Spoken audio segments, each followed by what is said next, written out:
director wa miso media consultant wa mitamalo mirundi sebo nkwaniriza nnyo ku show ya leero omanyi nze ngenda ne mbasekerera lino eggwanga mujja kuzuukuka nga lisaanyeewo mbabuulira ngani alisanyeewo political dynamics ku baffe nawandika akatabo kange akazu how the Kazu politics has ruined the nations, drawing examples from Rwanda, Southern Sudan, Uganda and Kenya. Bw'olabanze mirundi empandiise ekintu mu bintu 10 by'empulitikiting omunaana angulabo kakati twatuula wano nenkola puroguramu yange nembaga nti Museveni alinga omukulu w'essomero eyaddira abalenzi be ne bafunyisa abawala embuto ng'agoba bagobe. These things happened in that school. Abawala baati bannasobezebwako relocated. In this case, people would be going to opposition, but opposition and government is the same. The key players are the same across the board.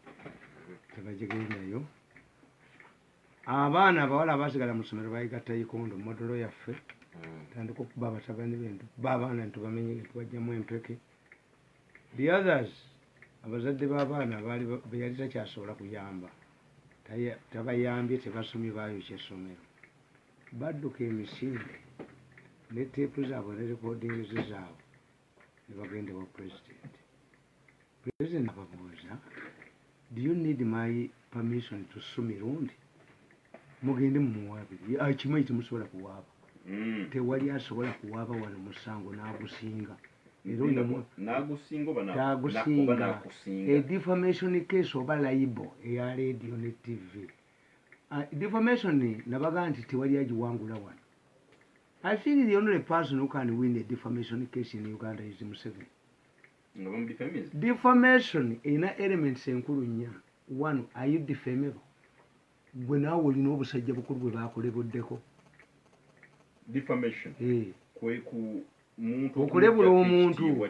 Yes. You must be defamable.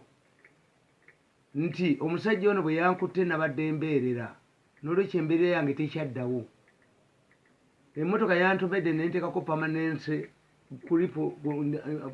gundi siriddamu kukola court awards you.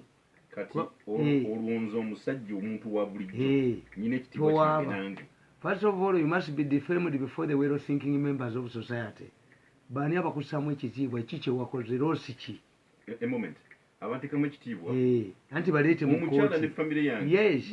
N'oluzinga ki? Ekitiibwa. Anti kyegambye nti ofuna mpondo. Bamuga nti yabbye underwear. N'agenda awabira olupapula lwa monitor. Baamubuulira nti kino ne bwe kitaba kituufu. Naye kkooti oli kyakukola kimu kyokka ggwe. Wabadde virgin gwe nga wakazaala abaana 10.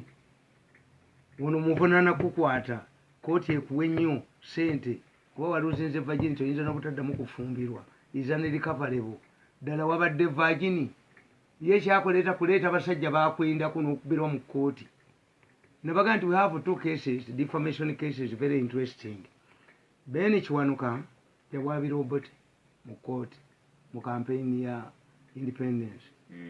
Obote yagenda eggulu naga nti mulonda Kiwanuka. Kiwanuka tawana kitiibwa kabaka we. Yagambye nti kabaka wa Buganda agende Entebbe amumalire ebizibu bye. Ben Kiwanuka bwe yamala okufuuka chief minister baamubuuza yewe Muganda and you are now chief minister. You and the kabaka will go to the other in the case of problems. Ben Kiwanuka clearly fired. In the case of tradition, I'm under Kabaka. But in the case of national affairs, I'm above the Kabaka. The Kabaka will have to come to Entebbe. Museveni agende Mengoba Kabaka agende Entebbe. The leader of Uganda is more important. Olunaku lumu president yatuma ku mikolo gya Buganda n'atuma Moses Sali. It was only Moses Sali katese yakulya mu Buganda. Yagamba sijja kuwogera Kabaka ng'amaze. But the arrangement was simple. It depended on Moses Sali. Anti waliwo ebintu bibiri. Olwo nannyini buyinza. Yes, anti kyenkubuulira. Who takes precedent? kyobola nti yo constitution abakola constitution baali bagezi but traditional leaders bonna benkana nobody takes precedent nti ba traditional leaders bambayita ku mikolo kabaka wa Buganda yasooka owa Bujoolo naddako ebyo byammwe ono waabatesa akaatinga Kenya Emolimoli there is a Teso district there owabagisu akaatinga Kenya abaluya bagisu ono w'omwakyoli abajaluwe Kenya gye bali gwe bate that's why you see Kenyans coming here owabakonjo oyinza omulowooza nti mutono abakonjo bali million 10 across the border so era buli kabaka mu Uganda traditional leader aweebwa 5 million bino ebirala gwobimanyi naye because tebadda mu modalities who is above the other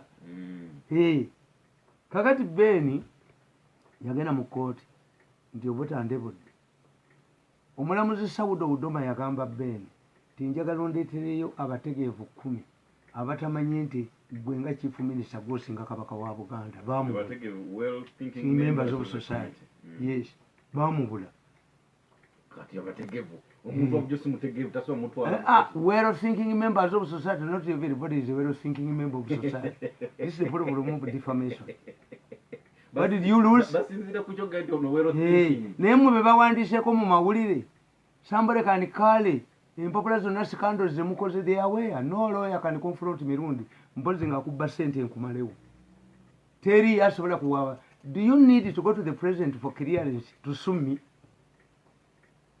bagende ne bagamba president oyo dana n'ateesa n'akyenji kakati president aba akola eno national address akyenji n'akwata akapapula n'akawa president si bwe twakiriziganyiza mirundi omuwoninge kugonde ku TV naye kakwata n'akayuza Museveni abantu bali ku national issues za COVID-19 nti bring you drug in mirundi zide Basiru why wotegerera nti kamunyagudde mu enkoko zikookolima zikaaba they don't know if Museveni whenever you go to Museveni and tell him that this man abuses the kabaka when the last statistics of 60 years indicate confirm I'm the most recent 2 person yes interview gye nakoze obukozi wano nga ntestinga kubanga ngenda kukola mbadde mbawa ssente mubadde mumadde nti YouTube money nzisizimanyi naye nategeera nti my aim is not to get money my aim manyi nti abawagizi ba Museveni bano bwe mulimbalimba tebayina smartphones that's why I'm on your radios mutansasula bangambi ku mulundi guno miso bagikutte ne bagiteeka mu kasi tesoba ate singa bwendi miso yabakubye ekyo nekigaana yabafuumuddeyo entebe n'abagamba nti mmwe do you seek my clearance to sue mirundi badde bagala akkirize ndagire naye kakati okumanya muli basiri you are stupid you are idiot you are imbeciles you are idiot Museveni akyandagirangani omulimu mwagutwala how can you strip nabagamba nti a divorced woman nga wamugoba you cannot dictate bani bazina nabo endongo njagala mbabuulire if I'm an advisor gotumbayo if I'm an advisor ebyo byonna nnabi kakati wa Museveni mukimayiwo ki mwangoba ku mulimu if you strip me naked you cannot come back and strip me naked again underwear mwazitwala kimwakitwa amono to whom it may concern temuyina bubanzita mwagasiri try and I've given out orders in my home omwana yenna akolagana ne ka group ako mugoba ekyo negundi mugenda muwako kopi alabe kunta wange nakiwala any of my wives bwenfunako evidence nti akolagana ne ka group kano I divorce her ne basezala bangenda bawandiikira teri mwana wange yenna agenda kukolagana ne ka group kano let you kill me in August as you are threatening mu August ijjugiri bali mu mutwe nasomerako ewammwe nalyako ewammwe emmere nga nsoma kitange yewolako ewammwe ku mbaavu basajja bakwagazaki basiru they can contain me mmwe mwasubwa you cannot contain mirundi nifake tegenda kusomera wa bagalo kakkaneko tekisoboka ate they are divided these people are divided omanyi waliwo group emu egamba nti Museveni ayagala nnyo omusajja and is going to reward him kakati nabo baagala okubeera part of the package sikkiriza abo nabawaabira balala nagenda mu nsozi ne babasiba mwekyammwe bakisiba gundi bagiyita batya siiru eyammwe libiti mwe tetuliddayo ku nsi mukabuli ne mu ggulu tetuliddayo we cannot sit in the same tetusobola kusampe weemu ne bwekwatako bukwasi mbwe njagala mirundi njogerere nkukwateko ofe ne bwe mbakwatako bukwasi bwe nti mufa ekitegeeza mwe temulimu mu package there is a package a very big package bantu tebaliimu bantu tebaliimu nzina mu retiring mukoledde yes kakati bagala girinnya muggere mbu nabo babeere ku package omwenibaasi mwe kyemwakola nabagendera wala enjuki bwezunga ku kutu weekuba oluyi naye enjuki ziri tevaawo that's what they don't know ate abaganda bakugamba tibwobanga ojooga abantu omwana aluma ensobi alumamu olukaawa envumo nkulu tevuma mumu fe abaganda kasita otukola ekintu tukugamba munnange osanze nze ndi wa kibungu olivumayo abansinga owekibungu omumanyi ye mwana atalina manyi omuganda akuga nti nze gwovumye gwojoze nojooga nofukira omusolo kubanga gwe oli wakitalo nnyo wawasa gwe oli wakitalo nnyo walwana mu nsiko gwe oli wakitalo nnyo kajiji yali w'amaanyi nze ffe tukugamba bwe muganda agamba bugambe ye omuzibu akugamba nti okatera mandwa nti njinyeseza akayo kali bakaliijo nti okuba emmandwa neogyonoonesa mu ngoye neweewaana naye kesituka ku ttaka erina okulaga nti mmandwa tekugwa okatera mandwa nti njinyeseza akayo kali bakaliijo emmandwa ogikuba kuba muntu n'ogifulumya mu ngoye neeyonoonamu naye bwesituka ku ttaka emmandwa bwesituka ku ttaka emmandwa ogikuba mu state house emanda n'ogifulumya nemukuba mu mawulire nemuvuma yabuuza akakanyo vision president yakabuuza gwe ku ttiimu eno zengana ani yakulonda kakiiko anti sebo mirundi atulemya emirimu asooka ombuulire ani yakulonda kakiiko akuvuma ki anti yagamba nti ndi mubbi nsindikako nakalema mu new vision watoli mubbi kavayo entwe yonna nzimbambira mbimanyi you cannot fight me. The president listens to my programs. The president has ordered the buying of all my books in a library. Kakati what the problem is, ekibalemye kiri kimu. I cannot convince Mirundi. I cannot intimidate Mirundi. What do I do? It is now to your side. Tebasoma public relations. Kankubulire. Now, okulumya abantu baffe nti abakeedi tebakola bano tebakola ababodaboda we are wasting our time. Katono nyo before that. Emikutu kubadola biketulabikideko. Kuki? Tewali bwesiriiko. Ye ebbaluwa ke kagiwandikaako nga bavudde mu state house. President yeewunyiza ani afoojinga omukono gwe. Ngenda linda akatambi kajja owulire embwa zino. Uliyo akasajja ako nako gamba ekigambo eki. Rwanda kaavaayo. Kazi wano motoka yako ya milioni 5 kaji kuba ekikondi kandabamu kannemeddeko nja kabize tooke mukatale bakaasa omutwe yo final kati yo decision kajja kusituka ekiro kagenda kabetooke mukatale mbabuuli katukomewa basi munyoka motoka yo olinya lifti oba okutya ku mapesa gako ko mungalo oba ku simu yo yennyini weetaga skin guard hand wash so ne sanitizer linda ku katono tunulya engalo zo oziraba oyinza okuba okujja ku kintu ekiriko obuwuka bwa alina kubatoke kajja kubetoke amalungi buli genda okera ku mukyanga kafu wakati w'engalo nenga guli meka ani akulembedde emuziro ani ayinemu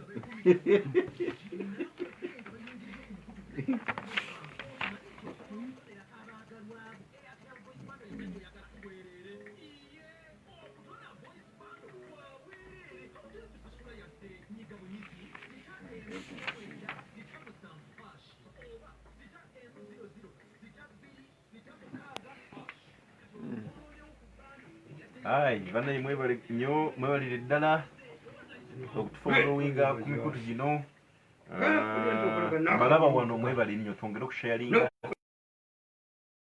kulu nnyo olwaleero mu groups ez'enjawulo ku WhatsApp groups ezitali zimu weereza link eyo Pal FM Uganda musharinge wano ngenda kuba mbalaba ssebo mukulu nkata naawe nkulabye mwebali nnyo mwebalire ddala tuddayo kati tusosotole ensonga nga bwe zigenda okubeera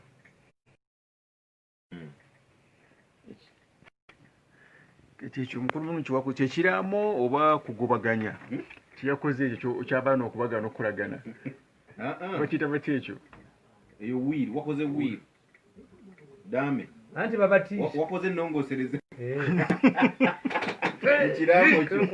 yogera ebikwata kwaba abantu ako kagurupu ko tekisoboka nakola siiru ku nsimu kabuli ne muggulu tetuliddamu wabadde abadde batandise okugendayo babaye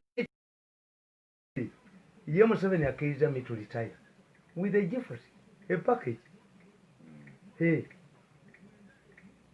kati bano bagamba mu package tetuliimu ate bajagazaaki anti ajja kusigala nga ffe atukuba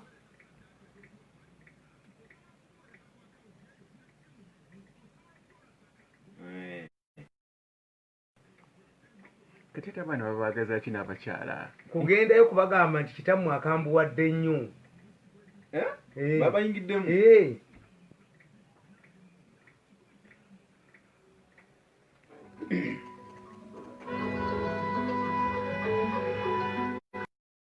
komyo tuli ku Pal FM muntu bulijjo kakatize nyombi ndine Tamale mirundi mbagamba kyentiddemu kitono nnyo toli safe amuseefu bw'obanga n'abaana b'ogambye anti babatiisa mwogere naye kitammwe ffe tuyinza okubawa emirimu egy'ebbeeyi kitammwe yaagaanye kitammwe nzamwaweya they know nti president has a package very big package kati bo bagamba nti bwe tutabeera part of that package fajja kusigala nga atuvuma naye nga kituufu oyagala kuwummula these are different things oyagala kuwummula nze nkoma na Museveni bano siyinza kukola nabo Museveni wakoma kubanga bo balowooza abantu bamwe kamba boolere these people believe nti bo be baazaala bokka nti foolasi bannyaffe tebaliyo mama ng'awulira bubi nnyo when you humiliate me ng'atambuza muggo yaŋŋamba olaba nga ndi mulema singa tewagenda wa mukama wooyo singa amagulu gange sigayina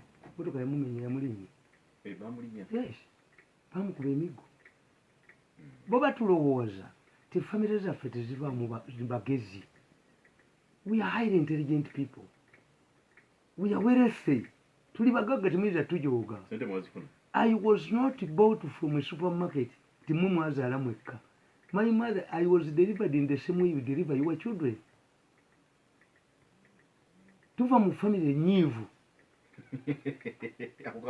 I'm telling you ndi mugezi ngabo balina diguli mmeka I saw these people nga baavu bayitivu bawunya olukuku so the way you deal with mirundi temusobola mwe kyemuba mukola kiri kimu mirundi prove that mirundi is wrong create another mirundi counter attack kyekibi ekiriwo kyenjagalira ku Museveni sit down kyakubye dda bano bonna n'abakuba babeekiyirwaki Museveni takes time n'akumanya nti strong point yono yaani buli ajjanga yeewaga yonna akakkanya Museveni amukakkanya why he just looks at you n'amanya yewa strong point n'omanya ki kyonna abasajja babagambye ti to antagonize mirundi at this time is wrong the president is aware the six consecutive years we have been carrying out surveys. Mirundi is the most listened to person in Uganda. It requires Baba member of parliament can have an effect against the constituency. If the whole of parliament makes a resolution, Mirundi naje kuberegwa kutaka. This is assessment, not by Nakalem. Intelligent people, about my intelligence. Evaluating me. Mirundi cannot be intimidated. No. Kubanze nawandika journal ntuna mu kitabo kyange kya P4. Nga nasaba Katonda nfi mu mwaka gw'enkumi bbiri ng'ensi esaanawo.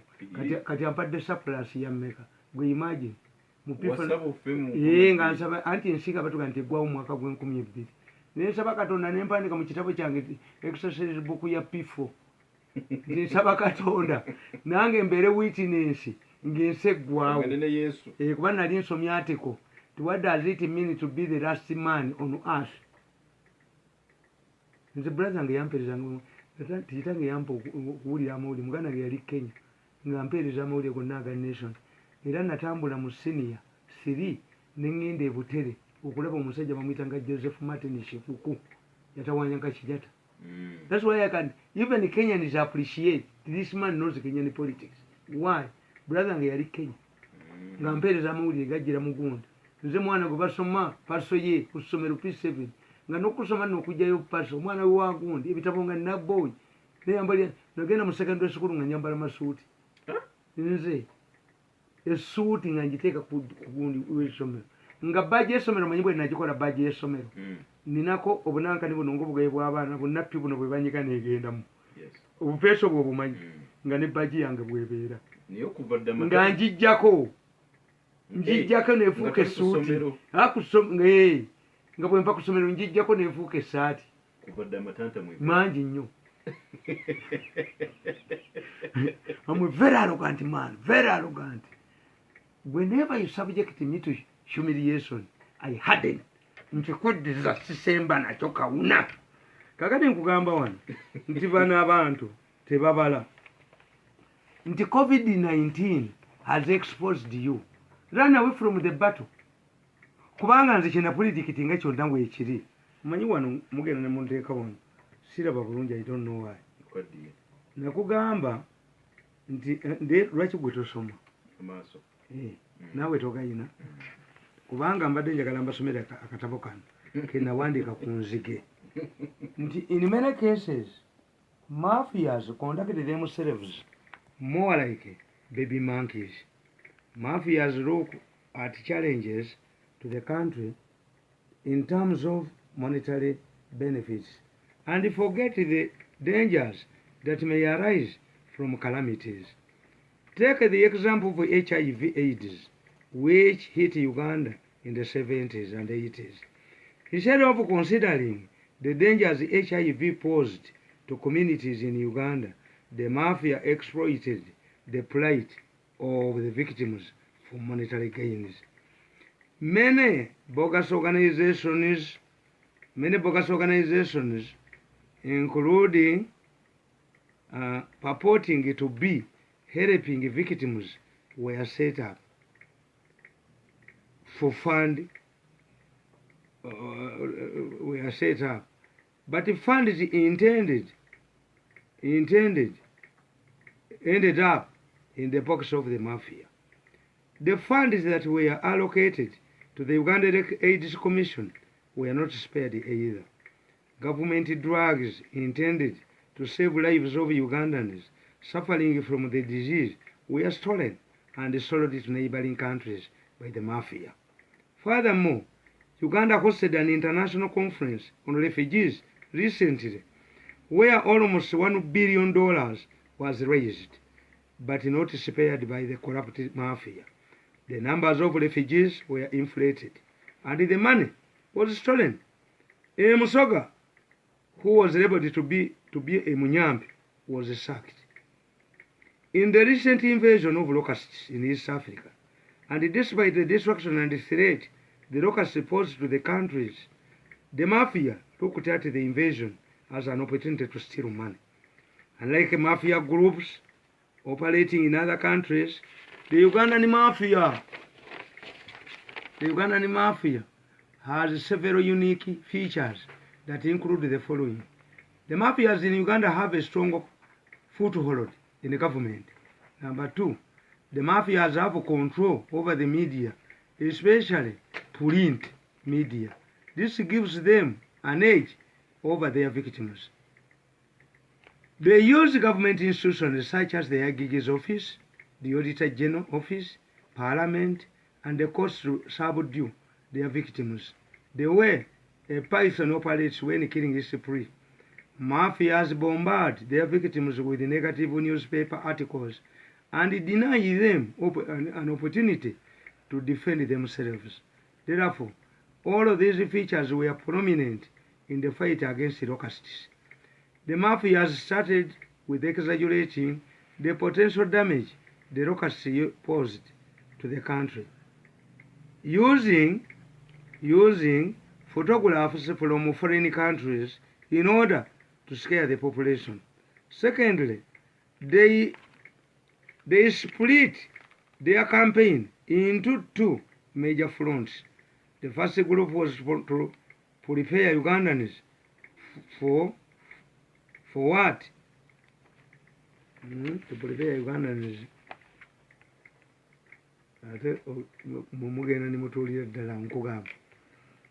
Secondly, they split their campaign into two major fronts.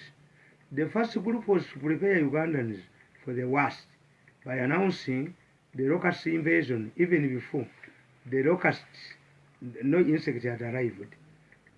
Out of panic, government released billions ostensibly to fight the locusts, yet they were not in the country. When the locusts finally arrived, and not even the invasion of huge magnitude as perceived before, the mafia again demanded for fresh funding. The panic government also released in billions. They claimed the funds which were initially released had been spent on what? They lied that $3 million had been paid to a company that had earlier been contracted to do the same job, fighting locusts, but with an outstanding debt. The locusts had invaded Uganda in the 50s.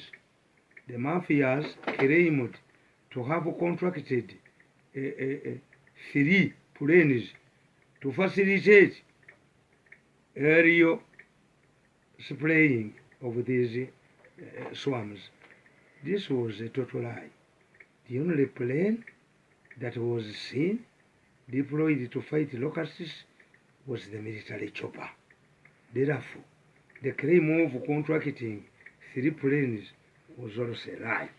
Kaka nembagamba bobe babadde bakola kyoga mu baamubba PTA baagibba kino baakibba buli kimu bakibbiramu ne coronavirus bamubbiddemu ne bagamba nti omukulu w'essomero again yayina ente yayina embuzi ng'ayina n'enkoko. Enkoko bwe zaafa kipumpulu, abaana b'essomero baali enkoko omwezi mulamba. Embizi bwe zaafa swine, abaana b'essomero ne bali embizi omwezi mulamba. Omukazi we bwe yafa baayokya essomero. Why? Yayina habit ey'obbalisa ebifudde. Bagamba agenda balisa omufu. You cannot do something on a population continuously without changing tactics. Kyoga mu mubbi PTO gibbi enziko zibbi mbu ennyonyi 3 twasasula ebbanja lya millions of dollars 3 mbu contract asigala atubanja ng'alinda kiki enziko eziridda. Bajja okusiba bano kubanga a thief must have a sharp memory. Ekizibu toboogera. A sheep must be able to consider his footmarks. Mukama waabwe yabategeera. Kati b'obusiru bw'abagamba nze source, kill me to kill the source. Mugenda kudduka and it will shorten your stay. Kill mirundi, it will shorten your stay here. Ensi yabategeera dde ensirise. Ensi ebamanyi tebawera 10. Ensi ebamanyi bantu mmwe. Fe Abaganda tugamba neyeyenze ku nnyina ekiro bamutegeera. Abantu basula bweru okutegeera abasezi. Be mugoba tebaddaka ne babulya abaana baabwe. Ekiri wano would be worse than Rwanda genocide. Be mujuzi bonna ne mbajogera ne mbagoba mu gavumenti bwe badde waabwe basirikale tebabulya abaana baabwe. Baboogerako mulumbe, baboogerako mukwalula abalongo, baboogerako ku mbaga, baboogerako buli wamu. The same names appear. Obanisi. Yes. Ate nze okutta nze kirimu ki. Kakati batta Jesus ate yali waki. Bamugamba nti balamu nti kakati kyenkubuulira killing, assassinating people does not solve a problem. Let me help them. Mukkirize nti eyo feezi ekolebwa ministry ya health eweddewo. At that time we are panicking. Era mpulira abasiru, you are idiots. Anybody who peddles this stupid argument that we can look people back is stupid. Tekiriyo. Kankubuulire, omanyi nti okwogereza omukazi kyangu okusinga omuno nayo nga yanobye. Okwogereza omukazi omanyi nti kyangu okusinga nga yanobye. Omanyi nti okwasa omukazi yava mu bufumbo kizibu nnyo. Kyangu kikwanguyira okwasa omuwala omuto. Yes. Omukazi oli aga nti mwami leka kulimba. Haji mbadde naawe emyaka 10. Tebaddidde kabba teze Sudaani. Nti luli sente zaali nnyingi ogenda emakka kabba tennakyukako.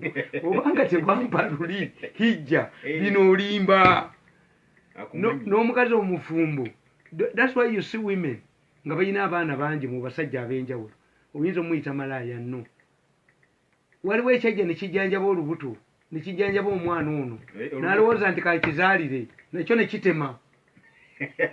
Abajja mu gurupu emu, women babajja mu gurupu emu, abakazi abo mulaba babajja mu gurupu emu. Bw'aba awasa era baawasa bafaanana, bwe baba babbi bonna baba babbi, bwe baba bafere bonna baba bafere, kubanga catchment yeeyo baba balina assumptions nti namaganda omukazi omugagga n'afumbirwa omusituzi w'emigugu kamwoke, kubanga omusituzi w'emigugu aga nti bw'ofa nga bana ebintu byo dakurukusi mufaanagana. Kakati omukazi ono okuzza abantu munda mu tekisoboka. Mwabasuubiza amata, ne mubasuubiza esabbuuni, ne mubasuubiza obuwunga bubabuze. Bakwate kole bekukube bakutte, temukyogera na kukyogera. What he should do is the Minister of Health to withdraw. Teyina credibility. The Minister of Health has done his work. First of all, nga mulabye nganzi, it was a pandemic unprecedented in the world. Countries trembled namwe abasinga amaanyi. Fe abaganda baga nti ekimireeta embuzi tesigalawo. Amawanga gonna kigafunyiza. Kakati mwe mukkirize. The role of Minister of Health at that time was to sensitize the people, which we know now, was to prepare hospitals, which are failed to do, is to provide masks, you are failed to provide masks. Museveni has provided it. It is shameful. I don't know whether these people, simanyi nti these people in the ministry, nalabye Kaloolo Okuluto n'enseka. Kaloolo Okuluto, why did you come to preside over food distributed by Pastor Senyonga, not coming from Akachiko Task Force? What's wrong with that? Yes, mutimulina. Mweza mwe sente za Prime Minister's Office mwazi but mwina mmere. Toyina nansonyi kujja wa Senyonga. No, bayita abantu bali. Anti enkubuulire eyiye eriwa. Well, this is how abasajja kye batamanyi. I will help them to write a book, how to kill your government. Nekino kana katabo kanga akagundi akazu kakutegeeza nti bano tebakitegeera nti COVID-19 alesa kunamiza government ya Museveni. The government which have been praising yakimanyi nti bano be batakimanyi nti buli TV dio ki television buli ddwaliro lyonna abasawo tebayina kikozesebwa. Abasawo tebayina.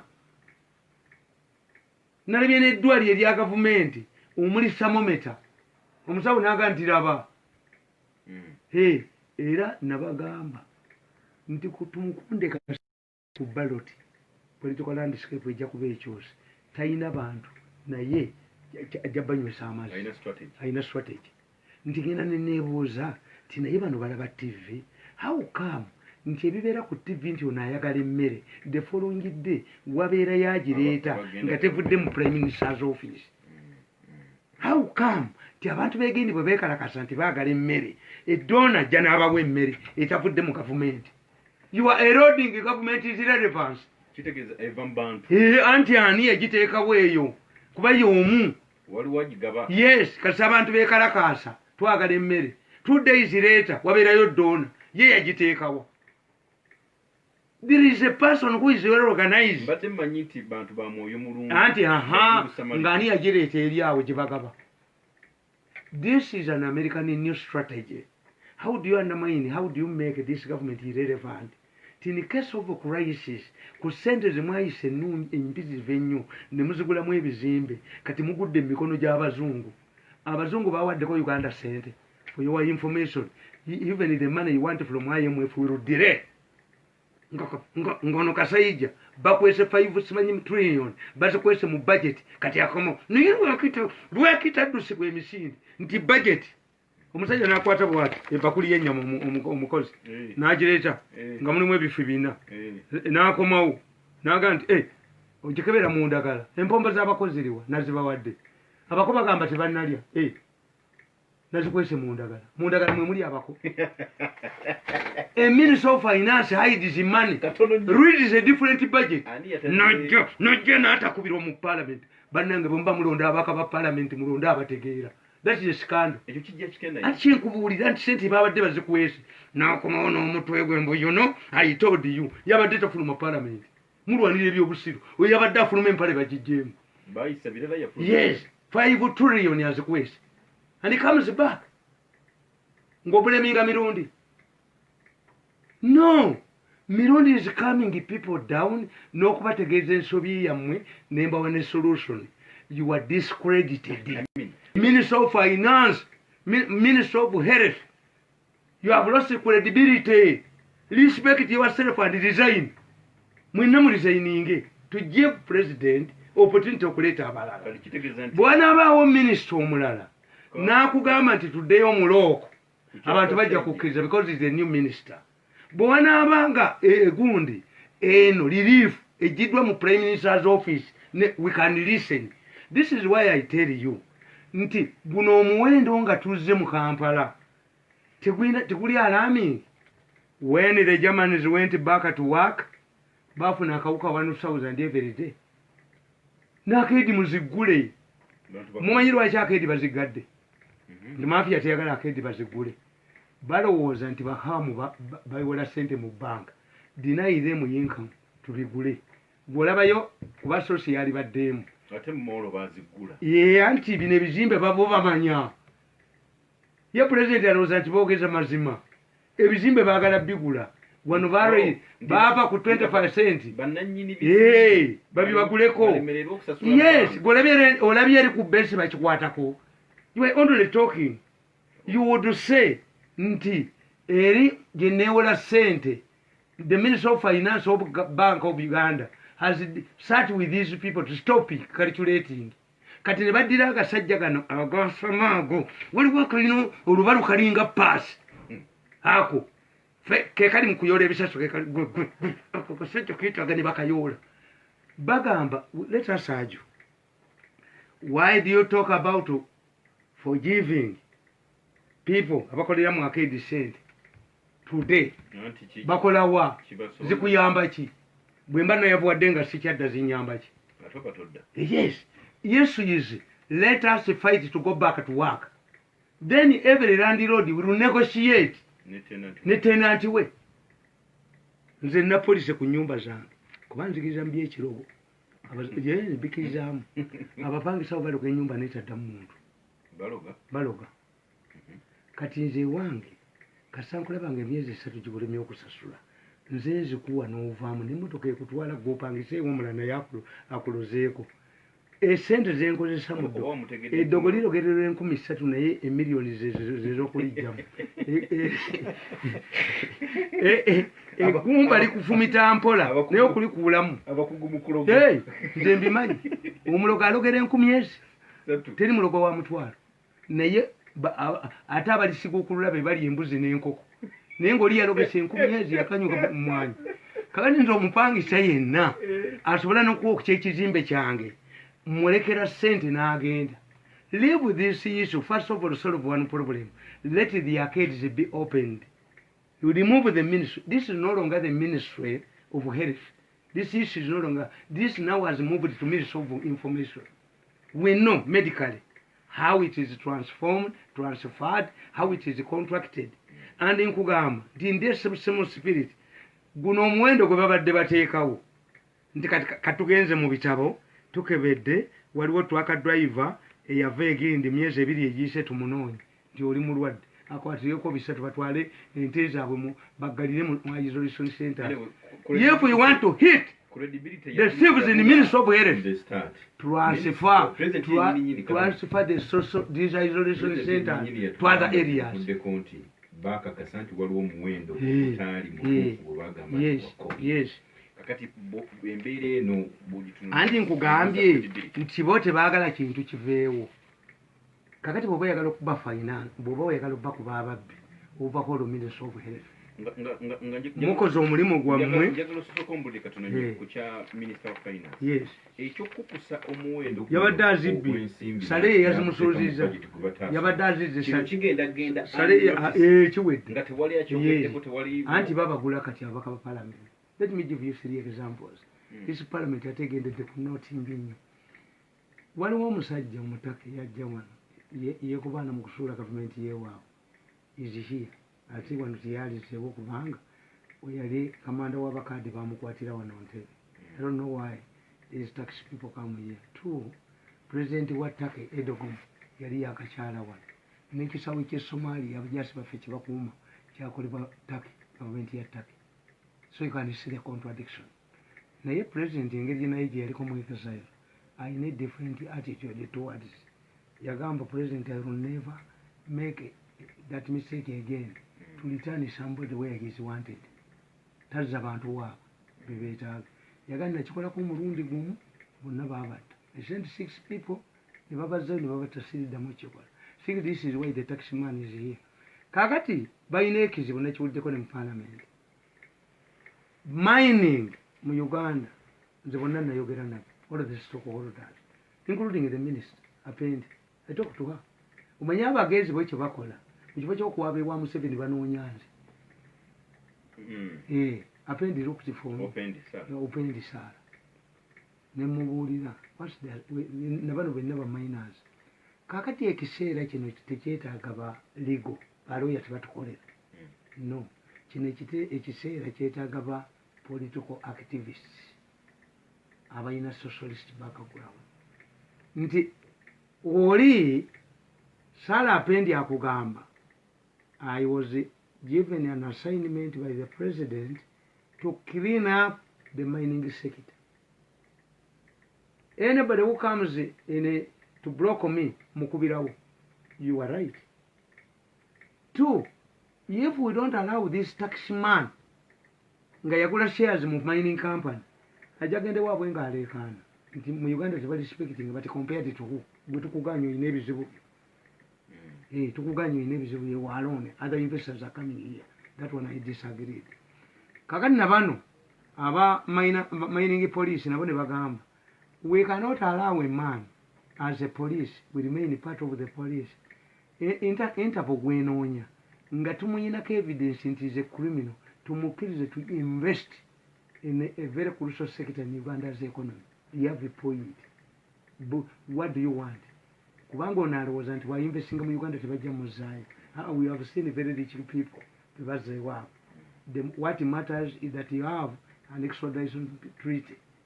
Kakati lwaki ono ye omutake bwe baba nga ali criminal yagulamu shares lwaki taziguza abalala? Lwaki taziwa omuntu gwe yeesiga kuba at the end of the day you are looking for dividends. Kakati ekirala ekiri very important is the 5,000 people. Abantu bwe bategedde nti bano balina problem ne management there is a vacuum ekiromba abantu 15,000 bakiyingiramu kati basimira bwereere. Kakati waliyo Appendi asobola ayina jana jarayeti police ogenda okugumbula abantu 15,000 abasema golodi yakyogedde era yagamba nti besenza betwa inabu sensi nagamba gundi nagamba mutabani wa Ben ampulira president yagenda bakyanje eyo nasanga akatala akali ku kkubo nakawama bati lukaaga mutani wa Ben ababbi ne bamugamba baagala okugula ettaka mbu president we yawadde akatale kali mu road reserve mabati sijagaba namugaba bagenda kugo. You think ye Museveni tamanyi it wasn't that yabawa mabati nga akatale kali mu road reserve. How did the Ministry of Works leave people to settle on its land? Hey, abakampala bajja ne balaba pulezidenti ne bamugamba ti ssebo ku midaala bagambanga abantu emidaala kasanvu gyegiri mu butale emidaala kasanvu olwo babakuba kupa ugundi kakati pulezidenti ne bamugamba nti ate obutale bujjudde mbu bamusaba ssente bazimbe obutale obulala basi baggala biri abweru pulezidenti yabaga nti omudaala gwaliko omuntu omu baguyita mudaala omudaala gumu wagubajjulamu emidaala 6 balemerewo sijja bagobawo you made the mistake yourself mbu bajje bagambe Museveni agobye abantu Museveni yagamba omusajja omuzungu yali akulira ebibira nga bali ku kibira kyebutamiira yamugamba y'omuzungu gwe nobody in Uganda should involve himself in evicting Ugandans without my involvement. Yamugamba gwe omuzungu, you ruled Uganda for 70 years. Did you have elections? Did you hold any election the 70 years? Leave the key players, the political players to this. Omanyi nti president yagamba omuzungu oyo n'amugamba nti ekibira ky'olwanira kyaki firewood namuga tulibeera ku firewood buli kaseera some forests can be relocated tuyinza okukola ebibira ku nsozi ekibira ekirimu important okujjako ebirinaanya ennyanja why Museveni amanyi kye bategeeza bano babbi kakati ye toyinza kugumbula the most important issue tosobola kugumbula abantu 5,000 mu birombe abayingiramu nga mwe mulwanagana ng'obajjamu otya nga Yesu yasanga omusajja ng'obajjamu otya tosobola toyinza surrender the whole process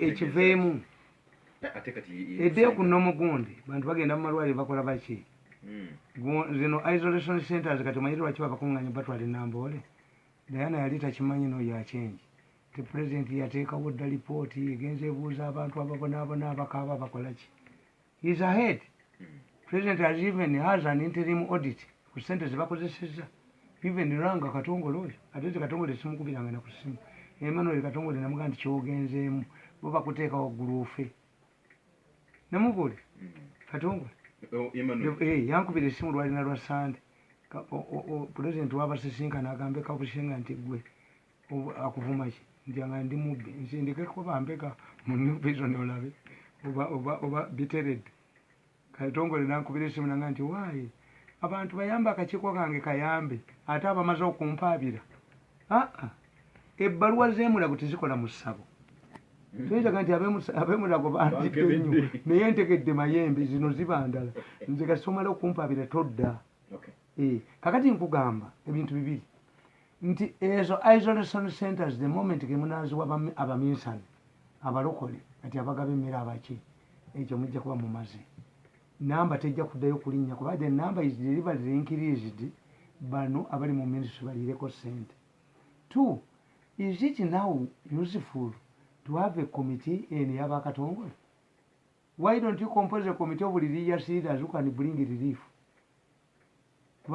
Sino sente zagula ebizimbe zino eza ministry n'olaba omusajja abongenda bakwatako kakati ekyokusatu mbagamba ti in order okujja babaleete Namboole alimu ebigendwa 2 bo babadde tebamanyi nti president moved ahead nti bano bakola olugambo ne bakola ki bagenda baconcentratingire wamu nga ffe tubafuga Diana a change the report is in the hands of the president bambeka bagendayo dda wagenza okugenda okubabuulira ti Yesu azuukidde nga tebamulabye dda kakati you are fighting mukozesa bayinte omanyi bagambye ti president ekizibu kya Diana abadde ayina nalweso nenakalema nga ripooti zonna nabayinte agencies zebakola bazidokitolinga ti ate kati tebakyamulaba kati mirundi gumwisibyeko in charge of but why do you believe that Museveni to run this country must depend on programs? This is wondering Museveni ayina phone informal bwakuwa bwaiso toka nti oli wa kitalo wooli waliwo omukyalo w'omunyumba ayina empeta n'owebweru Museveni relies on informal bino temuli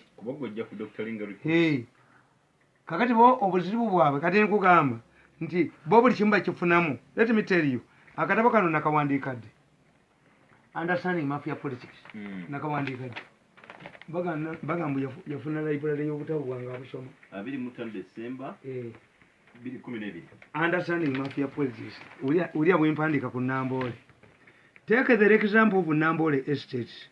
Early last year, 2012, land grabbers plotted to steal it. It's a prime land of 2 square miles in the metropolitan city. It also has a stone quarry with high quality stones. Through the so-called privatization units, the grabbers pretended that they were interested in refurbishing Nambole National Stadium at Nambole and to make it profitable, just the usual tricks they play before grabbing a property. They, the grabbers, the mafias, the thieves, quickly raised shillings 300 million and 3 billion shillings was put aside at stake.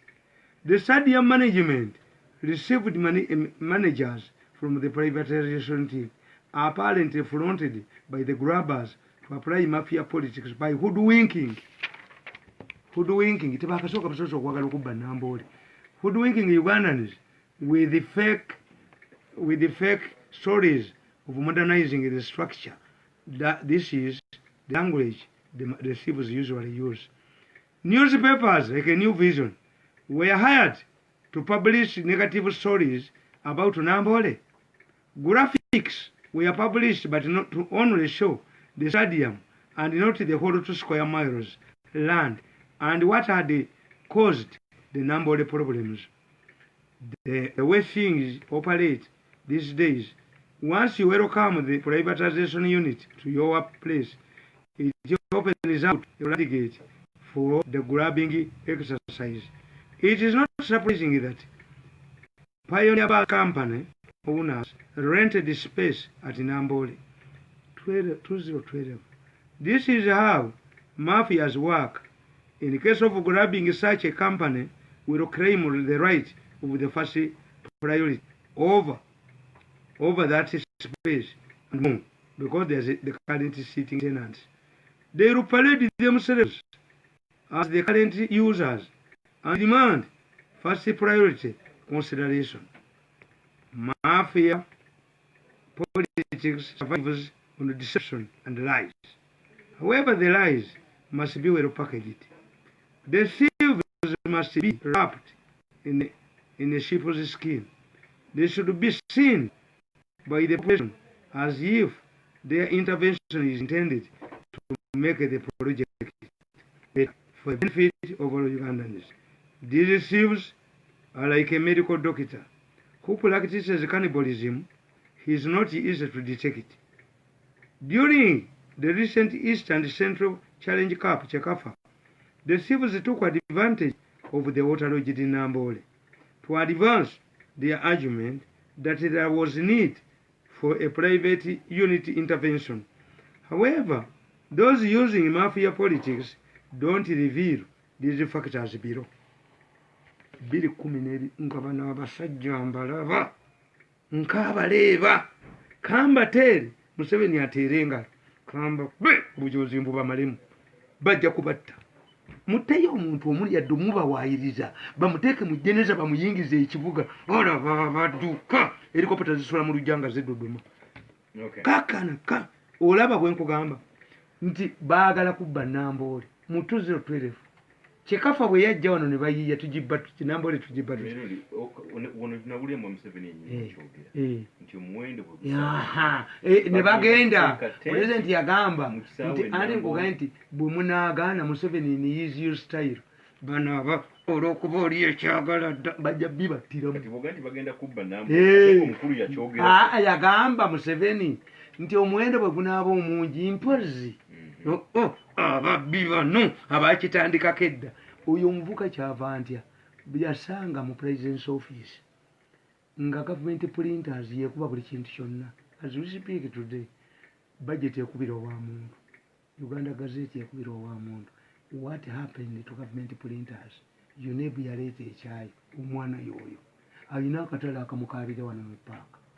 Akatale ako kalaba ak'ebiti bakagula $2.7 billion ganye minisita wa Kampala mujjukira omuvubuka oyo bwe yagoba abantu ku leerwe nti musaaleta leerwe trains ziriwa ziriwa mulenzi gwe ziriwa temunsobola kakati olw'obudde katudde ku kiniga mu kimwagala naye baayagala okuba Nambole in 2012 ebibuuzo bingi nnyo ebiri ku nteekateeka y'okulonda kwa 2021 basiru electoral commission yaleese roadmap nze ndi musanyufu nnyo omanyi lwaki ndi musanyufu nnyo kambabuulire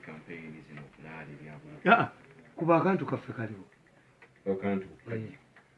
kaliwo tebanakaleeta ati banakaliitibula eddakiika mmeka ketunasembyayo kakati kambabuulire bamwerako emaani navuma abasajja abo manye abusing is part of mass communication ne mu kigo ne mu lutalo tuvuma okuteekamu gundi abasajja abo mwabalaba aba East Africa nti akulonda kweyongereyo nebaga nti baali basiru. Mafia uses people with impressive titles ne batategeera what was important. What does the constitution say? Because once you make a constitution, you have put a door in your house. Ekintu kyonna ekitasoboka kuyingira mu luggi olina okukiteesa okitanda n'okimenya n'okitwala n'okyasembulingira muli oba oluggi olugjamu. A constitution provides for amendment oba gundi. A constitution can be amended ng'ekyemyaka 75. Kakati ba mafia bagezi balina ba lawyers amafia basajja bekola emirimu gyabwe ngenda kubayambako mbawandiikire how to change from mafialism kuba sente bazina n'amagezi baganyina era kati balina gurupu bbiri waliwo gurupu ey'abana abayaaye abalowooza nti bakitalo nnyo tuyinza okuhamba mujja kubatta anti kati mwejjeyo amannya gammwe ensi ebamanyi abagala okugjako pulogulaamu zaabwe ensi ebamanyi mugende muwaabe kati okumulabako ng'alambula amalwaliro bamuddusa misinde mukakanize katanda k'abalema kaloko kamanyira dda kadduka buddusi koolulaba abantu baali bakattidde emukono nga katomedde wa booda.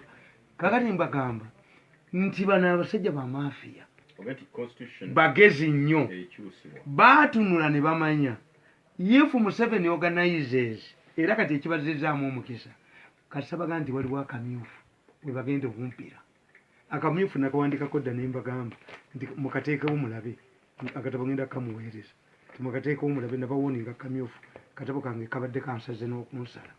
Kati ababbi bategeera if Museveni organizes elections under the prevailing situation tetugenda kubba ssente terirale eza covid kati kwe kuteekayo agantu ago. Kati Museveni nga bwe yayogedde ku Namboola agamba we shall evaluate the situation oba okulonda kunaabaayo mafiya edduka nga bwe yaddukidde ku Namboola egakwata mafiya eyina omukisa nze bammanyi nabo bammanyi nakati bawulira they admire me I admire them.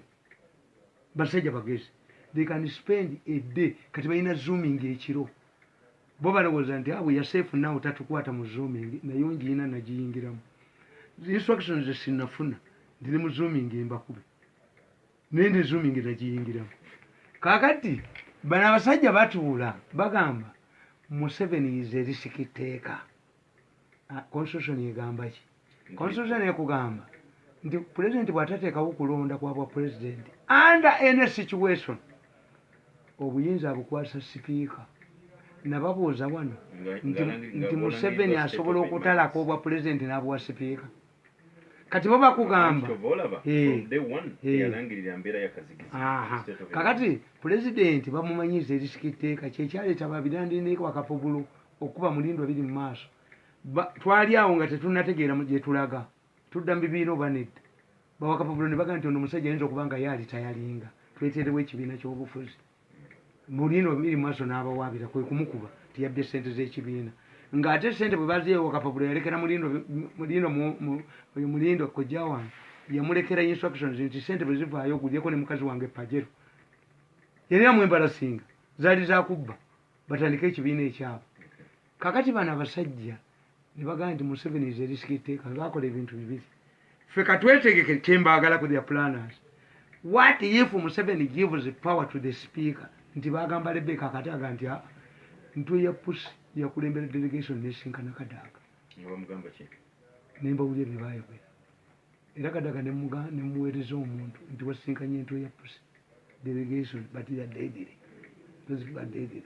nga bwe kyebaagala if Kadaga remains there nga bamufinyeko omukwano 2 ate ne bamukuba in case Museveni amuwadde power bajja kubeera ddala bagendayo ntwe ya pusi yakulembera delegation ne bagenda ewa Kadaga okategedde ate ati the same time wingi yaabwe emu etayagala Kadaga yo neega nti constitution egamba Kadaga nti nedde egamba sipiika mukube Kadaga aveewo eno gurupu eno embi eno ejja kutta eno bagite mwe muli bano abayaaya abavubuka bano mwe muli bubi nnyo layiro like an envelope the times when you should hide their grade mwekukume eno gurupu endala eri moderate ey'abasajja bakulu eyo eri moderate bana buyaye buno mbu bali babasuubiza bwapenga mu bujja tukunga abantu ne mudduka ekyo mwe Museveni bw'atakikola kakati bano yes kakati ono Museveni bw'alangirira manya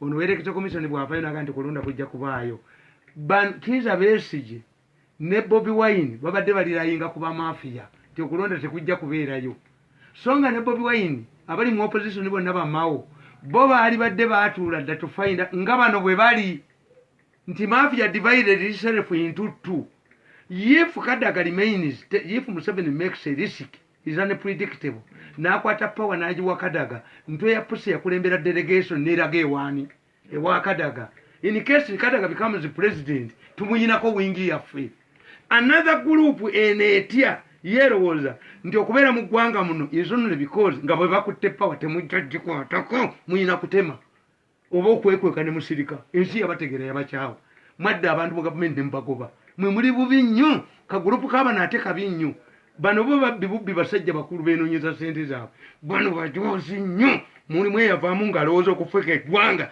toyinza kulifuga bajja kutwala 10 kati gurupu kakati okire kati Museveni asazeewo akalu kabeerewo kakati aba opposition nabo tebali organize kuba baalira kyembagamba ti opposition nti mafia yefuga opposition mu Uganda Bobi Wine ne Besigye tebali ali organized why they relied on information from the mafias Bobi Wine seems to be organized what does he have to be organized lwaki bayomba nti akalu tugenda mu kooti tulagawa did you read the constitution leave Museveni did you read the constitution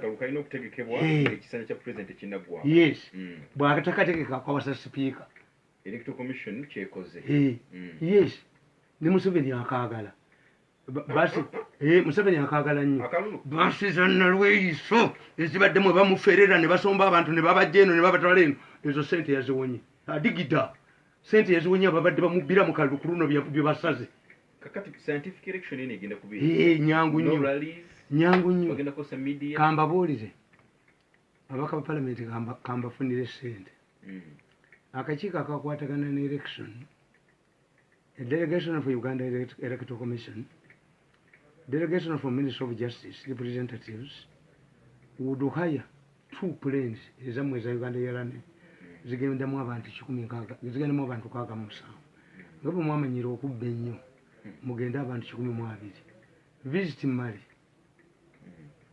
visit South Korea to study how other people have had elections under this situation yes 2 nze ntunula ndi musajja mugezi timba na alternatives tikakati bwe bapanse panse nti simanyi bango bye ku radio ebitaliyo ne bajinga n'omukono gwa president what happened badde ekibaluwa ne bakola ki I went on social media era nafunyemu abaana bange mbakoledde a very modern studio mubadde mundyako sente mubadde mulooza nti byayitubise bimanyi dollars buli musiru yenna ajjambu ku platform yange platform ne butunuulira obusiru have a master's degree my children have masters yes ate mbadde nfuna sente byo byonna byabubbi kati n'obutabo bugenda kubeerawo naki nekibawadde abaana bange kuba luli sibadde monetary minded mbadde njagala to disseminate information yes njagala okulaga bano abaana bano what I'm weighing kyekya programu ye NBS why have a new attitude now having listened to them nga boogera Kalisa bamutomeza tiyakitegeera aliya nali ndowooza nti Kalisa mwali Kalisa bamusekeredde ye kati gundi kankaliwo musajja akaleete kaliwo musajja wagenda mwagala kati sijja kwogera nga tekannayo ate bulenda kikameka bulijjo nga kangu kaleete ngikomya wano bwemba temukakubye mukaleete akagundi ati nkugambye bakaleete nkuma wano muyinza okunzanyira wano kakube ampuliza tuli ku Pal FM pula ate bona akakuba bulenda kigamye ina obaka we obuyinze ate budeyinze butya kwekali ku computer kakube asobola okubufa kati moment katunda nnyo ampuliza kiriza tu soke tu wow so wakalisa ni sa ku start time